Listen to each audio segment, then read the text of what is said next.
I travel all over the United States and internationally, speaking to about 250,000 teenagers a year, every year, and have learned a tremendous amount from the students that I've spoken to. Before I started speaking and traveling full-time, I spent 9 years counseling in crisis pregnancy centers in Chicago and in Minneapolis, St. Paul. And for 9 years, I would have girls in my office every day saying, "Pam, I didn't know." And if somebody would have told me that this was going to be the results of the choice I was making, I'd have made a different choice. No one told me. I began to ask these girls in my office, what could we have said? What could someone have said to you before you made your choice that might have helped you to have made a better choice? And after 9 years, I realized that there were a lot of students out there making decisions about sex, having absolutely no idea what the consequence of that choice would be. It's what we're going to talk about today. I want you to understand that I didn't come today to decide for you what you're going to do about sex. That is not why I'm here. I can't make this choice for you, don't intend to. Can't go on your dates with you, I don't have time. Okay? I mean, I can't choose for you. No matter how much we would wish that we could put you in a box, lock it, feed you through a window till you're 24, we can't. All we can do is love you, tell you the truth, hope you make good choices. My goal today isn't to decide for you what you're going to do. You can do whatever you want. My goal is that none of you would be able to leave here and ever again have to say to a physician, to a counselor, to your future husband or wife, "Nobody told me. I didn't know."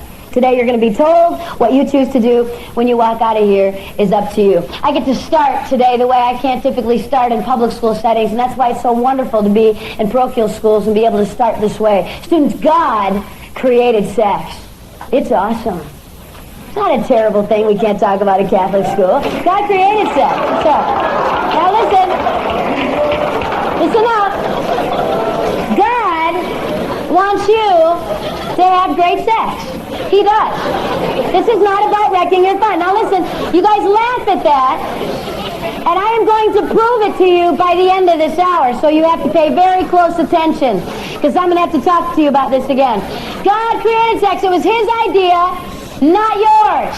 But God created sex with boundaries, and when sex happens within boundaries, it's awesome. When it happens outside of boundaries, it's horribly, horribly destructive. Help me out. What is the boundary or the context for which God created sex?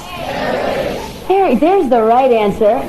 Most of you don't believe that. You know how many church kids I've had in my office for years look at me and say, "But we loved each other." So, God did not create sex for love. That is not the boundary. God created sex for one context and one only. It's permanent, lifetime commitment, marriage, not love. Students, I'm going to say out loud something that if someone would have come to my parochial school when I was in high school and said out loud to me, I would have thought one of two things about that person. Either they're crazy or they're old. I am both. Here comes the words. I'm going to say out loud what David says in the Psalms, and I believe this with all of my heart. I love the law of God.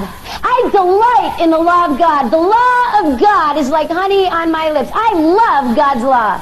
I'll tell you why I love God's law. 2 reasons. Number one is it protects. No one gets hurt. There is no disease. There is no pain. If everyone abided by the law of God, we wouldn't have trouble. Think with me about a world where I could be in a relationship with you and trust everything that came out of your mouth because no one ever lied. Think with me about a world where women weren't raped, children weren't sexually abused, couples didn't split up because they didn't love each other anymore and leave children abandoned. Think with me about a world where teenagers didn't bring guns onto their high school campuses and shoot their fellow students. We say, "Pam, that world doesn't exist. That's not the real world." Yeah, that world does exist. It's called the kingdom of God. It's called heaven, where one day we will all abide by the law of God and there will be no pain. Second reason I love, first reason is it protects. Second reason I love the law of God is this. It's simple. It's not complicated. Even the stupidest of you in here can get this. You might be able to try to say a lot of things to God someday, but you will never be able to say, "Well, God, it was so hard I didn't understand if you would have been a little clearer." Especially when it comes to sex. This is not hard. Either you're married or you're not. Okay? This isn't too hard. Are you married? Did you have to think about that for more than a few seconds? Easiest question you've been asked all day, right? Are you married? No? Anybody planning to get married Saturday, November the 6th? We always have a few freshman boys in the back that have to go, that's me. I'm getting married. Okay? All right, pretend with me that this Saturday, November the 6th, is your wedding day. It's this week. I got news for you. Today, Thursday, the 4th of November, listen, you are not married. Saturday, walk the aisle, say the words, exchange the rings, leave, and have at it. But today, you're not married. Anybody in here confused? Not sure whether you're married or not? Just kind of confused? Because we'd be glad to help you. Okay? Here is the rule. Here is the simple law of God. If you are not married, don't do it. If you are married, go for it with the person you're married to. Okay, I have to put that in there. Some of you get a little confused. This is not hard. I mean, you're not out on a date on Friday night going, I don't know, does he like me? He said it, he's really cute, my heart's pounding. The other guy said he loved me. What is it? Was it real? What should I do? Are you married? No, then don't. If you forget everything that I tell you today, and you can only remember one thing from me, this is what I want you to hear today. If you have sex outside of the sacrament of marriage, if you have sex outside of one monogamous, and monogamy does not mean one at a time, one partner who has only been with you. If you have sex outside of that context, you'll pay. There's a cost. No one has ever broken the law of God. No one has ever shaken their fist in his face and told them they could do it their way and didn't need his law and not paid. The question has got to be, what is the cost? And is it worth paying? We're going to talk about the physical and the emotional cost today. Physical cost, help me out today. What are most teens who are having sex afraid of? What's their biggest fear? Pregnancy is the biggest fear of teens having sex today. Doesn't make a bit of sense to me. I got a news flash for you. Pregnancy is not a disease. It's survivable. You can live through it. I've lived through it 3 times now. A few extra pounds here and there. It hasn't killed me yet. I'd have girls in my office for pregnancy tests, scared to death, waiting for the results of that test. I walk in, look at this girl, and say, your test is negative. She gets this look of relief over her face like I am off the hook, not pregnant. Thank you very much. Let me out of your office. Wait a minute. Have you been tested for syphilis, gonorrhea, herpes, chlamydia, trichomonas, vulvodynia, arthritis, hepatitis B, hepatitis C, HPV, HIV? Have you been tested for this? Me? You know, I live in Mission Hills. Why would I need to be tested for that? This girl is in my office thinking that she could possibly be pregnant, and she doesn't think she could have a disease. Students, you have a 4 times greater risk of contracting a disease today than you ever have of being pregnant. Pregnant teen girls, pregnant teenage girls in this country today are carrying, on average, 2.3 sexually transmitted diseases. Not 1, not 2, most of them 3 or more. But they weren't worried about disease. They didn't want to get pregnant. Every school I'm in, without exception, I will have a girl write me, email me, or come right up to me and say this. Well, my mom found out I was having sex, and so she put me on the pill. Or Norplant, or Depo, fill in the blank. What's that protecting that girl from? Birth control protects you from pregnancy.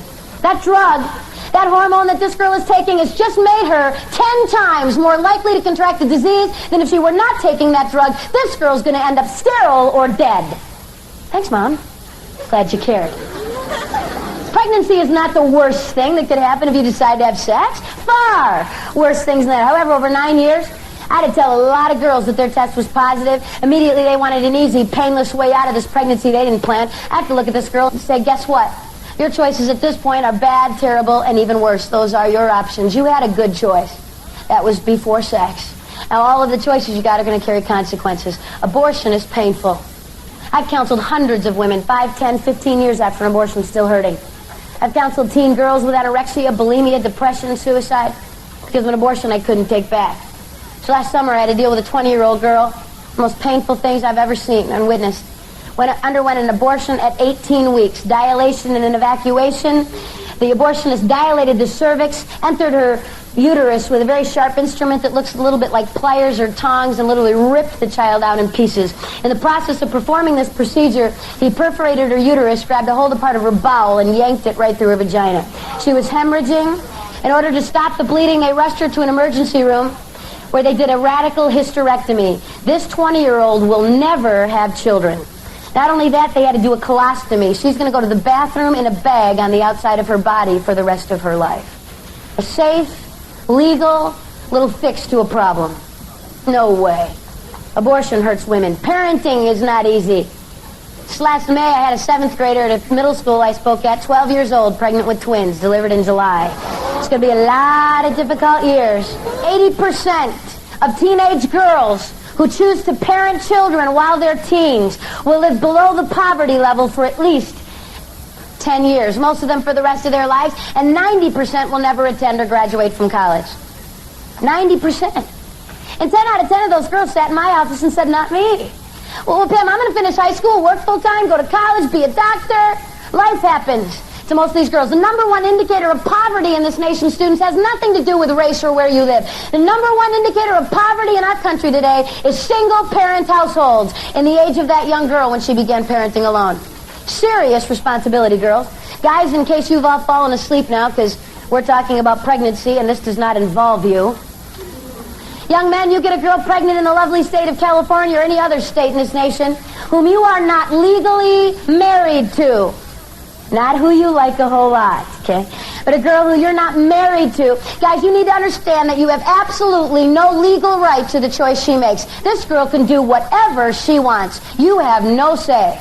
And suing her for stealing your sperm might prove a bit difficult. Try. If, however, guys, this girl decides to parent your child, you now have legal responsibility. It's costing us about $30 billion a year to support teenage girls parenting their children. We can't pay this bill. Over the last few years, we've undergone welfare reform. Guys, the laws have all changed. I don't care what your cousin, your uncle, your nephew got away with. It's not happening for you. We are now requiring in all 50 states the Social Security numbers of both parents on every birth certificate of every child born in this country. Girls will no longer be allowed to say, I don't know who the dad is. I don't feel like naming him. We will have your Social Security number on the birth certificate. Guys, if you are named as the father of a child, you'll be notified by your county. County's going to send you a little note saying you've been named as the father of this child, born to this girl, on this day. You will have between 60 and 120 days to show up at your county and say it's not me. You see, pull my name out of a hat. I do not know that girl. That is not my kid. They'll do a blood test. If the blood test, in fact, proves that you are not the biological father, they're going to go back to mom and say, sorry, try again. So we have somebody's Social Security number on that birth certificate. Why did we change the law, guys? Why do we want that number? So we can let you know when your kid starts kindergarten? Send you a nice little note? Money is what we're after, guys. It's going to cost you over the next 18 years between $60,000 and $80,000, and your pay will be garnished. If you are not working, you will incur debt. And when and if you ever do get a job, it's coming out of your paycheck. This is a serious responsibility, young men. Better think about that before you have sex. After, if you're not married, is too late. Key word there is marriage. If you're married, you've got all the choices in the world. If you're not, you don't. Third option a young girl has if she finds herself pregnant, which I happen to think is one of the more positive options available to girls today, but not without pain. It's going to carry consequences. It's adoption. The ability of a young girl to take the child she's carried with her for 9 months and loves with everything she is, to say, I want what's best for my child, and I'm not it. And I am willing to go through this pain to give my child a family. It takes a lot of courage, a lot of maturity, and a lot of love. 2 million requests for adoption will go unanswered every year in this nation. Girls, please hear this. This is primarily going to affect you. Infertility, the inability to have children of your own biologically, has risen over 500% in the last 8 years, in the 90s alone. In fact, we are now spending $4 billion a year on fertility treatment, and we have had more multiple births in the 90s because of fertility drugs than in the entire history of our nation up to this day. We got so many more couples who can't have children and no infants available. Average adoption now takes between 8 and 10 years and costs between $10,000 and $20,000. It takes a lot of love for a girl to give her child a family and to give that couple the privilege of being parents. 34 years ago in Michigan, a young 15-year-old became pregnant. She had a lot of difficult choices to make, maybe more so than some young girls. She was raped. Abortion was legal in the 60s for rape. But this young girl chose to give her child life. and then to place that child with an adoptive family. And that child was me. My biological father is a rapist. I don't even know my nationality. But I am still a human being, and I still have value. And my life isn't worth any less than any of yours just because of the way I was conceived. And I did not deserve the death penalty because of the crime of my father. And I've listened to the rhetoric all my life. And I've listened to people say, well, every child should be wanted and planned. Well, I wouldn't have an abortion. That's terrible. But if it were rape, well, then you're a mistake, Pam. I don't believe that. I believe that every child is wanted by someone. And I believe that God, in His mercy, had a plan for me. And I can't explain it to you. And you can't explain it to me. And I've asked all the hard questions. Don't think I haven't. Did God plan me? Did God plan rape? Because I don't know if I'd serve a God that did that. Did God look down that night in November of 1964 and say, oops, what am I going to do with that? I don't know. But let me tell you something I do know, students. I know that my God is so awesome and so amazing that He is capable of taking your worst pain, whether it was something that you chose or whether it was something that was done to you. And my God can make something very beautiful come from that. It's called amazing grace.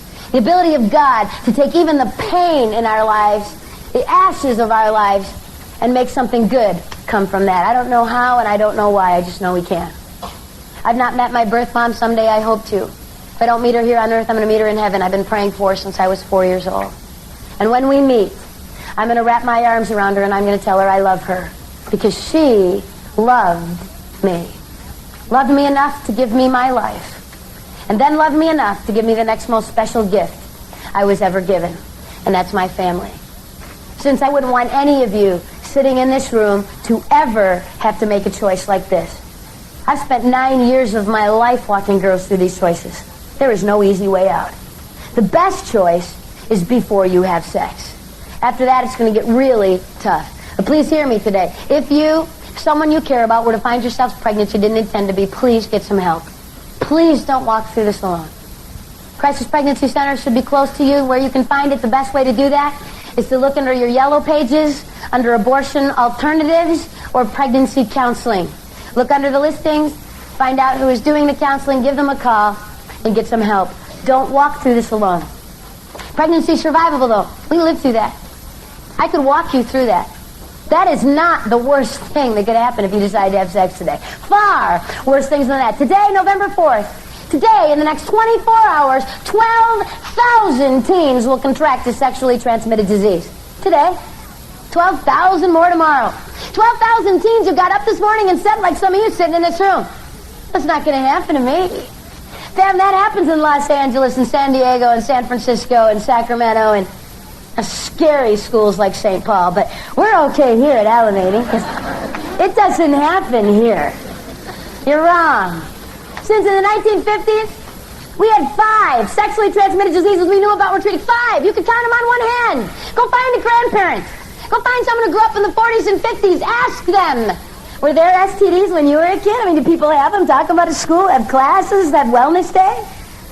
Oh, yeah, sure. There were sexually transmitted diseases. Got a shot of penicillin. Moved on. It's a new world. Today we've got over 30 sexually transmitted diseases. 30% of them absolutely incurable. That means you get one of these diseases and you've got it for life. Which is a lovely thing, guys, when you're getting ready to get married. Found this girl you love. I mean, this is it. She's the one you want to spend your life with. All those other girls, that was just messing around. This is the real thing. Pull out that diamond, look her in the eyes. If you're really cool, young men, you'll get on your knees. And you say, marry me. By the way, I've got genital warts. You'll get it too. And we'll both be treated for the rest of our lives. In fact, you'll probably end up with a radical hysterectomy, cervical cancer, and possibly death. But marry me. Well, I'm excited now. Thank you for sharing. Isn't that what you want to tell your spouse? Lovely. HPV, genital warts, syphilis, gonorrhea, herpes, chlamydia, trichomonas, vulvodynia, arthritis, hepatitis B, hepatitis C, HIV, list goes on and on and on. These are serious diseases, students, with serious consequences. Please hear me this morning. AIDS is not the only disease out there, and it is certainly not the only disease that's killing people. And yet we still have teens who actually think, well, if I don't get pregnant or I don't get AIDS, well, then I don't have anything to worry about. No way. No way. I was speaking in Ohio and got about 185 emails in September from a bunch of people telling me I needed to watch ABC. Because ABC was going to do a little special about sex, and we all know what a fountain of truth the media is. And I thought, well, before I bash ABC about their little program, I should probably watch it. You caught this show. They called their little educational program Sex with Cindy Crawford. Hour-long little program to educate us all. It's all right, ABC, you got an hour. 60 minutes minus a few commercials. You will mention, I'm not even asking you to explain, okay? Mention one other disease besides AIDS. Did they? There wasn't a word. What a tragedy for women. I could not believe it. Chlamydia, one of the most common diseases among teens today, is chlamydia. This is a bacteria, not a virus, easily treated and cured. 2 classes of sexually transmitted disease. If you haven't had biology yet, this will help you. Okay, 2 types of STDs, bacterial and viral. A bacterial disease is curable. If we knew you had it, we could help you. Antibiotics can wipe that out. A virus is not. You get a virus, you've got it for life. There is no cure. We have never in the history of the world cured a virus, okay? Chlamydia is not a virus. It's a bacteria, curable. So what's the big deal? I'll tell you what the big deal is. Over 90% of teenagers who have chlamydia, there are no symptoms. You can't treat a disease you don't know you have.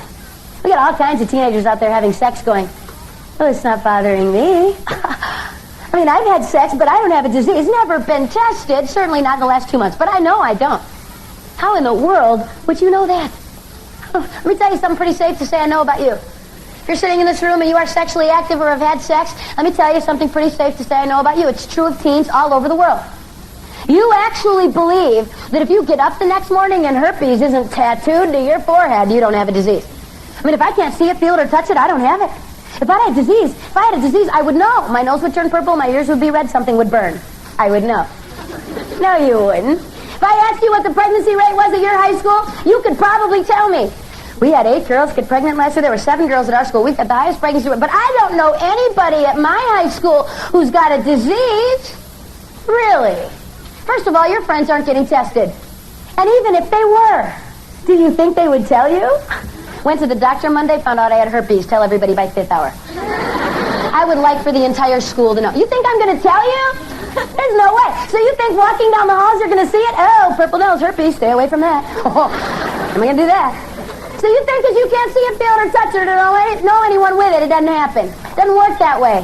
The American Medical Association released a bulletin about a year ago. They said this: every teenage girl who has had sex or is sexually active has to be tested for chlamydia every 6 months. Every teenage girl who has had sex has got to be tested for chlamydia every 6 months. Cindy Crawford didn't have a few seconds to mention that? Couldn't fit that into her little schedule? Why did the AMA say girls? Why didn't they say every teenager having sex should be tested for chlamydia? Don't guys get this? Of course they do. Who in the world do you think you're getting it from, girls? Guys and girls both get this, so why would they say just girls? I'll tell you. Girls, listen up. Girls, you contract chlamydia one time in your lifetime, cured or not, and there's a 25% chance you will be sterile for the rest of your life. Contract this disease twice, girls, it jumps to 50%. Contract it 3 times, and there's a really good chance you will never have children. We've got women in their 20s, early 30s saying, I'd like to start my family now. I'm married, like to have a child. They try, can't get pregnant. They go running to an infertility specialist. He checks and says, my goodness, you've got all this scar tissue in your fallopian tubes, your ovaries, your uterus. You have pelvic inflammatory disease, PID. You had chlamydia or gonorrhea. What? What in the world did I have? How could I have had that disease? I didn't even know. It's too late, girls. Girls, I'm begging you to hear this morning. Please hear me. That guy can break up with you, leave you, meet another girl, marry her, and have a family. This is not going to hurt him. You're scarred for life. You have more to lose, girls. Please don't miss this. I am so sorry. Life is not fair. There is no even score here. Girls, you are going to pay a higher price physically every single time. In case you missed this in 6th grade human reproduction and anatomy, we're different. Boys' and girls' bodies are not the same. Some of you are looking confused. That's scaring me. Thought that was safe by now. Girls, you all have an open sexual system. The guys sitting in this room all have closed sexual systems. Girls, you are easier to infect and easier to damage on a permanent basis. It's the way you're made. Girls, you have to release an egg from an ovary. It has to make its way through a fallopian tube that cannot be scarred in any way. If that takes place and conception takes place, it's a conceived egg. Now it's to attach itself to your uterine wall. There can be no infection or scarring of a uterus. If it's able to receive the nutrients it needs, baby grows for 9 months, you deliver. He produces sperm. Big deal. Not that hard. Girls, your system is just a little more complicated. It's the way you're made. Now the guys are ticked. I can see you. Well, that's tough. Well, if you think that's so easy, you just try that then. See, they let a woman speaker come in and talk about sex, and she's just dissing men. What's wrong with you? Some kind of feminazi or something? Don't you like men? I like men. I married one. I have 2 boys. And I'm going to say something really nice about a lot of young men sitting in this room, so I don't want any guys with selective hearing. Okay, you got to pay attention to the whole thing, not just a little part. Girls, I've traveled this country. I've been in towns, cities, and schools all over this nation and around the world. And girls, in every school I've been in, and Alamania is no different, sitting in this room are young men of integrity, guys with character. Girls, guys who do care about you. Girls, the kind of guy, if you were to date him, would look at you and say, I do love you, and you matter. And you know what? I might be able to walk away from sex with you without permanent damage. But you might not. And I love you so much. You matter so much that I would never ask you to put your life on the line to meet my momentary need. I would never pressure, demand sex, dump you if you wouldn't sleep with me. I care too much for you for that. There are guys with that kind of integrity, girls. I married one. Unfortunately, as a small word of warning, there are some guys who don't care. As long as they don't get hurt in the long run, they're going to say all the words. I love you. Well, everybody else is good. I can't live with it. If you won't, she will. I'll die. You're not going to die. Nothing will fall off. You will live. Real love respects. Love doesn't pressure, damage, hurt, take, and walk. It's not love. It's selfishness. Kids ask me everywhere I go, well, Pam, how do I know if it's love? How do I know if this person loves me? They said it. My heart's pounding. How would I know if it's really love? There's only one way you will ever know if it's love. Put a boundary down. Say this far and no further, and watch for respect. Don't give love without respect. Not possible. Problem is, where do y'all get your idea about what love is? Through television and movies, 90210, Dawson's Creek, Felicity, the Titanic. My daughter begged me to take her to that flick. I made the mistake and did. Had to debrief her for 2 hours. One of the most abusive relationships I've seen on the screen. A young girl about ready to jump off the back of a boat. Now, I'm not the best psychologist ever walked the face of the earth, but my guess is she was a little vulnerable, you think? Hurting a little, self-esteem probably not where it needed to be. Very nice-looking young man, very cute. Walked into her life, said all the right words. Within 48 hours was sleeping with her, and we called it love. All I can say is it's a good thing that boy died. Because if he hadn't, we would have found out what that was all about when we hit shore. Thank you. It was fun. See ya. Students, hear what God says love is. Love is patient. It's kind. It's not rude. It's not selfish. It would never damage someone and hurt them. It's not love, it's selfishness. I was speaking for the Diocese of Covington, Kentucky. We had about 4 Catholic high schools bust into an auditorium, everybody at once. I was in the back of this auditorium in Covington, and about 8 girls from one of the schools got around me. Girls do things in packs. And these 8 girls got around me, and they said, Pam, you know that thing you said today? You said there were guys with integrity, with character, who wouldn't pressure us for sex, who wouldn't dump us if we wouldn't sleep with them. Well, you've not been to our school. There's not a guy at our school like that. All they want is sex, and if you won't sleep with them, you'll be dateless. I said, girls, you're wrong. That is absolutely not true. There are guys at your school who, if you put a boundary down, would respect you. In unison, these girls looked at me and said this. Well, then why do we always date such losers? Try to speak the truth in love. I work hard at that. Girls, take a look in the mirror. What are you settling for, girls? Girls, you want respect? You have to demand it. You want to get used, walked all over, be the next notch on someone's belt? I got a little word of advice for you today. Start it here and get used to it. You're going to get used for the rest of your life. You want respect, you have to demand it. You demand respect, you get it. Girls, I'm saying this to you, please hear my heart today, because if you do not, you will pay the higher price. The score is not even. Then there's herpes. I spent a lot of time on herpes. Let me just say this. Herpes is a virus. One of the more common diseases among young people and adults in our country today. Herpes is a virus. What does that mean? You get it, you got it for life. You'll give it to your spouse someday. There is no cure. Okay? It's forever. Basically, it's sores on your genital area that reoccur on occasion throughout your life. We used to think it was, that was no big deal. Actually, it's so common now that we have to endure commercials.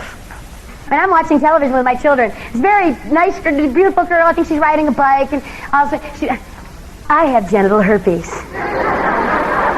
If you have genital herpes, you can take this medication. It may cause diarrhea, vomiting, and nausea.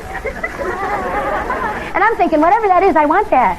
So nice, Since everybody, of all people over the age of 12 in this nation, 1 out of 5 of everyone over the age of 12 is infected with herpes today, a virus. You don't get to say, oops, wish I wouldn't have that. It is for life. That's not the number one STD, though. The number one sexually transmitted disease in this country and around the world is human papilloma virus, HPV. This is a virus. What does that mean? You get it, you got it for life, no cure. You will give it to everyone you have sex with after infection. This is not only the most common virus, this is the most contagious. Not transmitted the same way as HIV. We'll talk about that in a minute. Street name for HPV is genital warts. Basically warts on your genital area that need to be burned off periodically, either through laser surgery or chemical. We used to think that was the only big deal. It's kind of gross. Have to have some warts burned off now and then. So we realized a few things about this. Number one is this. You can have this virus, and you can be giving it to other people without ever having warts. In fact, the most cancerous strains of this virus don't produce warts at all. Girls, if you do get warts or lesions as a result of being infected with this virus, typically girls, they will be on your cervix. When was the last time you saw your cervix? I had an 8th grade boy in Detroit look up at me and go, I don't know. I said, you don't have one, honey, breathe. Girls, this is not a part of your body. You can see, okay? I know that when I say genital warts at a high school, I know I've got students sitting in this room who've had sex who in your mind are going to do this. Well, she said that wart thing, and I have never seen a wart down there. I don't have that. If you have not been specifically tested by a physician for the virus, and hear me very carefully, to be tested for the virus is a very expensive blood test that is almost never done. Certainly never done at free clinics. And so we got all kinds of kids going, well, I got tested. I went down to the free clinic, paid $5, and I don't have anything. Absolutely not. We can't afford to test you for the virus. What we do is require all women who've had sex to undergo a pap smear yearly, at least, if not every 6 months, to in fact make sure that you don't get the eventual result of the virus, the possible result of the virus, which is cervical cancer. Guys, this is, HPV is kind of annoying, and having warts burned off your genital area on occasion is painful, I'm guessing, I don't know, but I think it probably would be. And I would hate to have to be there when you had to tell the girl you loved and want to marry that you were going to give this to her. That won't be any fun. But you're going to live. Girls, this is a big deal for you. HPV is the number one causal agent of cervical cancer in women. We've got young girls as young as 18, 19, and 20 undergoing radical hysterectomies because of cervical cancer. Dealt with a senior last year. Came up to me, was being real tough. Oh yeah, I have HPV. I have cervical cancer. I've had numerous cryosurgeries on my cervix. It's been frozen numerous times, and the cancer now spread to the uterus, and I'm getting a hysterectomy in 3 weeks, just before she graduated from high school. Spam, it doesn't matter. Kids are noisy, smelly, and they cost a lot of money, and I don't want any. Then she got a little teary. She said, I'm just trying to deal with the fact that I'm going to have to tell the man that I love and want to marry that if he marries me, neither will he. Is it worth it, girls?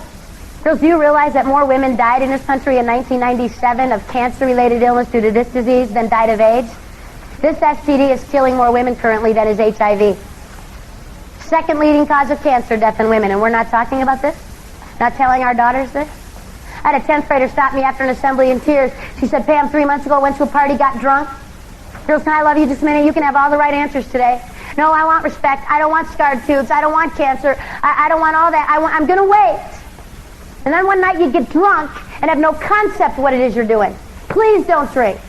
Please don't use any kind of drug that would alter your ability to choose. This girl had been drunk. She had sex with this guy. Now she's scared. What do? I said, you need to get tested. Do it today. Please go to your family physician, use your insurance, and ask to be tested for everything. Please do that. She called my hotel that night in tears. She said, Pam, I have HPV, visible warts on the cervix. They didn't even need to wait for a blood test. For life. She's going to give this virus to everyone she has sex with from this point on. Who knows what it'll mean to her ability to have children, cancer, we don't know. And in tears she said this. Well, why didn't you come to my school 3 months ago? Nobody told me this. Didn't know. Hung up the phone, sat alone that night and thought, would she have heard me? Think she would have listened? Or would she have sat like hundreds of teens and still found a way to say, it's not going to happen to me?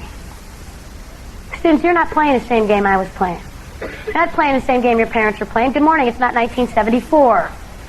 If you'd have graduated from high school in 1967, maybe we have some staff here who can remember that year.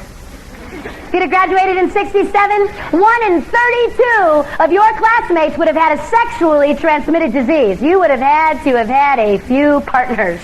If you'd have graduated with me in the dark ages of 1983, 1 in 18 of my classmates had a sexually transmitted disease. In 1996, it was 1 in 4. What are the chances now that you could have sex with someone who has been with someone before you, is not a virgin, and not get a disease? Not good. And we're talking about this virus, not the other 29 diseases. Just one virus. They now estimate that 47% of sexually active singles. That's a specific group. That is not everyone in this room. 47% of the teens who have already had sex are already infected with this virus. That's 1 out of 2. And there is not a condom in the world that will protect you from this. This is not a disease of blood and semen. This does not necessarily take the exchange of body fluids for you to be infected, students. This is a disease of the entire genital area. All it takes is skin contact anywhere in the genital area, and you're infected for life, and will infect everyone you have genital contact with after that. Let me make this really clear today.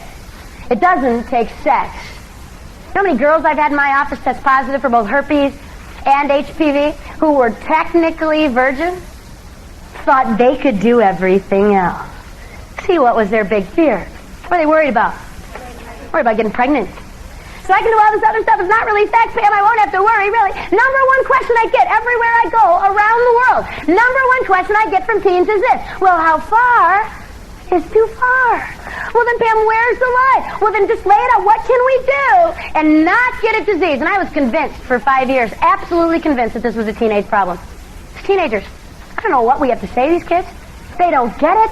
They so narrowly define sex that sex is only the penis actually entering the vagina. Nothing else is sex. And then I realized the President of the United States doesn't know how to define sex. And I'm having a bit of trouble figuring out why you can't get it. And it wasn't really sex. That doesn't count, does it?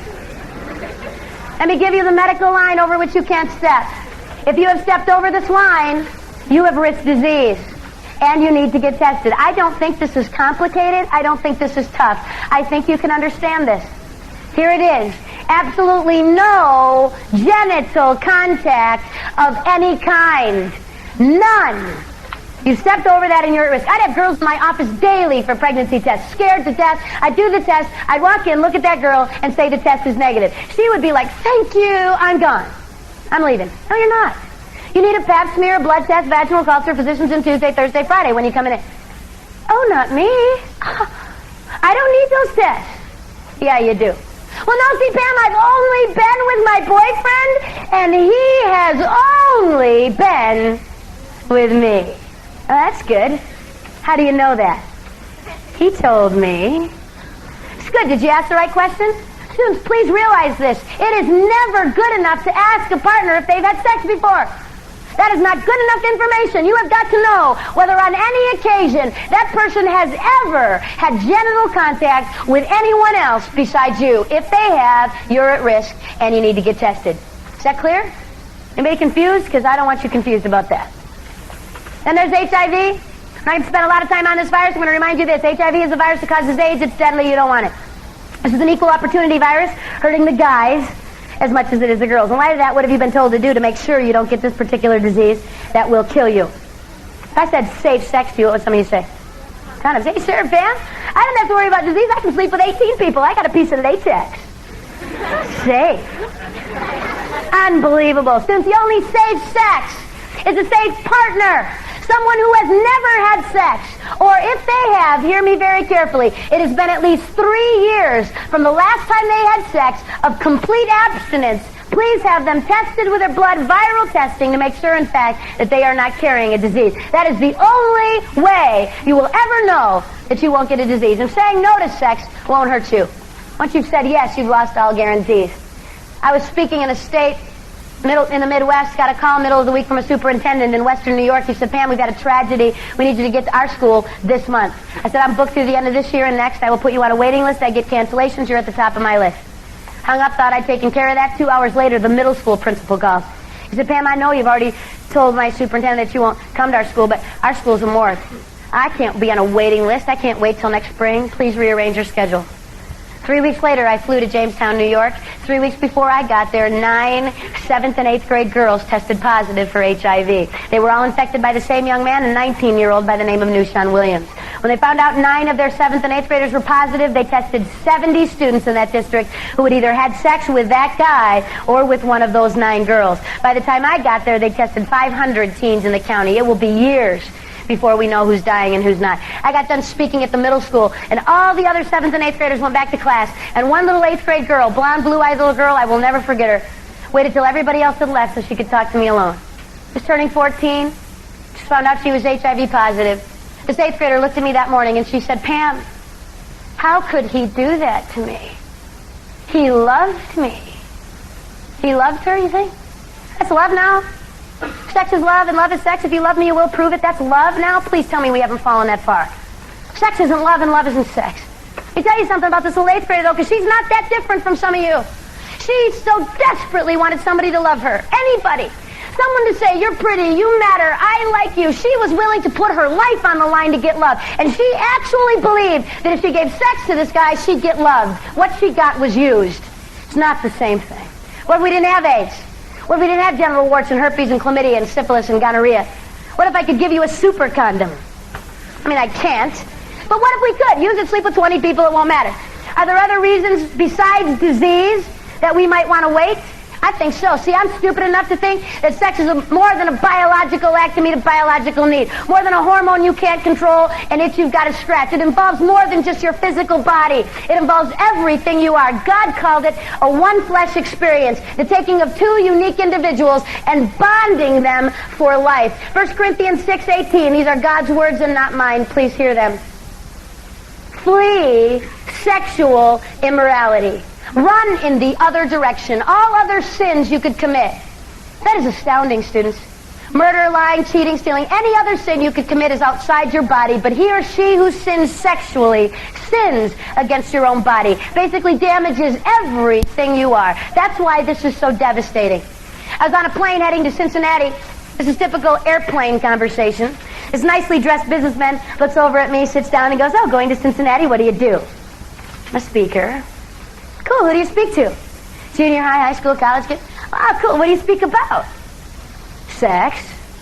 He'll either go back to his reading material real fast or decide to talk to you. This guy thought that was interesting, so he said, what do you tell teens about sex today? So tell them to wait. Not have sex until they're married.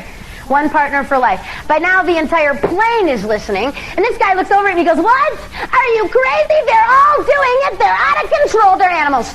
I mean, what is the success rate of telling teens not to have sex? Before I tell you what I said to this lovely gentleman on an airplane, can I apologize to you? Please allow me to sincerely apologize to you for any adult who would walk into your life and tell you you can't control this. That it's hormones. You're no better than the family pet. That you're going to turn 14 or 15 and the hormones are going to kick in and you're going to be walking school halls going, it's not going to matter. It's hormones. They can't possibly control it. You're better than that. You can say yes, and you can say no. It's a choice. You choose. This astounds me. Girls especially are bad at this. They'll come up to me and they'll go, well, Pam, I was going to wait, and I really didn't mean to have sex with those 8 guys, but it just happened. My favorite one is this one. It was an accident. What, were you walking to get your mail naked and some guy was jogging by and he was naked? That would be an accident. This is not an accident. This did not just happen. You chose. You can say yes, and you can say no, okay? First thing I said to this guy back to the plane, First thing I said to this guy was this, buddy, everybody's not doing it. That's a lie. Thousands of students all over the nation are choosing to say no to sex until marriage. I stood in the Dome in Atlanta with 40,000 students and over 1 million commitment cards signed by teens across this nation saying, believing that true love waits, I make a commitment to God, myself, my family, those I date, my future spouse, and my future children to remain sexually pure from this day on until I enter a sacramental marriage relationship. We stacked those cards from the floor of the Dome through the roof twice. There are thousands of teens who aren't having sex. How unfair that we would say everybody's doing it. Not true. Second thing I said to this businessman on the plane was this. Buddy, I don't care how old you are or how old I am. Your yes to sex and mine doesn't mean a darn thing if we don't know how to say no. Anybody can say yes. It takes no talent or ability. It takes character, integrity, and self-respect to say no. Students, I sat where you're sitting. I went to parochial school. I had parents who loved me a lot. Parents who told me what God said about sex. They said, Pam, God says don't have sex, don't do it. School said that too. This was the extent of my sex education. God said don't do it, end of discussion. And actually, that should be enough. Should be enough. You know, in all my discussions and all my thoughts about sex outside of marriage, before I got married, I thought this, and I missed a piece, and I want to give this piece to you. See, I thought that I'd have to say no to sex until I was married. It would be so hard, take 185,000 cold showers, beat people up with sticks, and then someday I would get married, and I would never struggle with sexual temptation again. It would be over. See, because married people don't struggle. Once you put this wedding ring on, there is no temptation. Marriage is happily ever after, excitement, heart-pounding romance. All the time. There's never a moment that I look over at my husband and go, I married that? and I am just so beautiful and gorgeous. There will never be a woman more attractive than me. Not for 50 years. Ever. Really? You think so? Come on. Marriage is work. Marriage is tough. Marriage requires sacrifice and it requires integrity. What in the world, adults? What in the world made us think in the 70s and 80s that we could sleep with whoever we wanted? No big deal. Sex was free. Sleep around. And then someday we'd put a white dress on, a white tux on, and the magic discipline fairy would sprinkle dust on us. And now we would be able to control what we never controlled back there. Did it work? No. And many of you sitting in this room have experienced the pain of infidelity and adultery. You've watched families be ripped apart because someone didn't have control. I was speaking at a parochial school, and a senior waited till no one saw him speaking to the sex speaker after school when he was pretty sure it was safe. He said, Pam, I want to talk to you. You scared me to death today. So what's the deal? He said, first of all, I want you to know I'm a senior. I've been dating this girl for 2 years. I love her. She's awesome, perfect, beautiful. I'm going to marry her. She's everything I ever wanted. One of the reasons he told me he was going to marry her, she wouldn't sleep with him. She had integrity. That was important to him and the girl he married. I said, you said I scared you, buddy. What's the deal? He said, well, just before school started this fall, my buddy and I were over on this college campus. We were there for college days. We were hanging out in the dorms that weekend, and this college freshman, she threw herself at me. What was I supposed to do? I regretted it. I wish I hadn't done it, swept it under the carpet until you came to my school. He said, Pam, I'm going to get tested. I'll do it this week, I promise. But I'm afraid you're going to tell me something else. I'm afraid you're going to tell me I need to tell my girlfriend what I did. Oh, yeah, you will. Yeah, but she threw herself at me. I have moms tell me, moms are good at this, you were really hard on the boys. You were just so hard on those boys, Pam. I mean, have you seen girls lately? Have you been on a high school campus lately? Yeah. Have you seen the way these girls dress? Just take me now. What is my little boy supposed to do? Fleeing might be an option. I don't know. Running in the other direction, I'm thinking. It's tough. I don't know what you should do. I looked at this guy, a senior in high school, and I said, buddy, you want to go 7 years down the road with me? Let's go 7 years down the road. You've married this awesome, beautiful little girl. You got 2 beautiful kids. Your job takes you on the road. I know what that's like. I'm in hotels 14 nights a month. You're tired, exhausted. You've had a long day.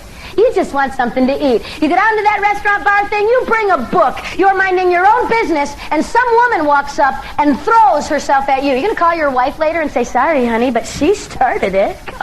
It was not me. Is that going to fly in your house? That doesn't fly in mine. Young man, the integrity you show yourself, the discipline and control you show yourself and every girl you date is very indicative of what we can expect from you long term. What do you think, some magic was going to happen with a ceremony? Girls, the respect and integrity you show yourself and every guy you date is pretty indicative of what we can expect from you long term. It starts right here. A lot of you haven't heard your worth waiting for. Hear it from me. The person you're going to spend your life with is worth your very best. Some of you sitting in here are thinking, well, this talk was not for me. You're just too late. Well, I wish I would have heard this 3 years ago, 4 years ago. I wish I would have heard this 6 months ago. If you're sitting in this room and you've had sex and you've been tempted to tune me out, I need you to tune me back in. You've got the same choice to make today as everyone else in this room. I'm not really as concerned with what you chose to do before you walked in here. I am really concerned with what you choose to do when you walk out. The first thing I want to say to you is that there is a God who loves you, who wants the best for you, who has given us rules and standards in order to give us that best because he didn't want the pain. Let me tell you something else about this God. He knows that there will always be people who will do it their way. And that's why he provided his son as a sacrifice for us when we blow it. But you know what? You've got a choice to make. You can either come to God today and say, God, I'm sorry. I did it my way. I didn't understand. I want you to forgive me, and I want to start over. See, repentance, my friend, is not, the sacrament of reconciliation is not, I'm sorry I got caught. It is not, I feel bad because I hurt someone or I hurt myself. The sacrament of reconciliation is calling sin, saying, God, I agree with you about my behavior, and then turning 180 degrees and going in the other direction. Not, I'm sorry today, and I'm going to do it again on Monday, but I'm sorry, I am deeply hurt by what I've chosen to do, and God, I make you a promise that I'm going to turn 180 degrees. Well, how do you do that, Pam? How can you do that? It's so hard. It's such a struggle. How do you say no?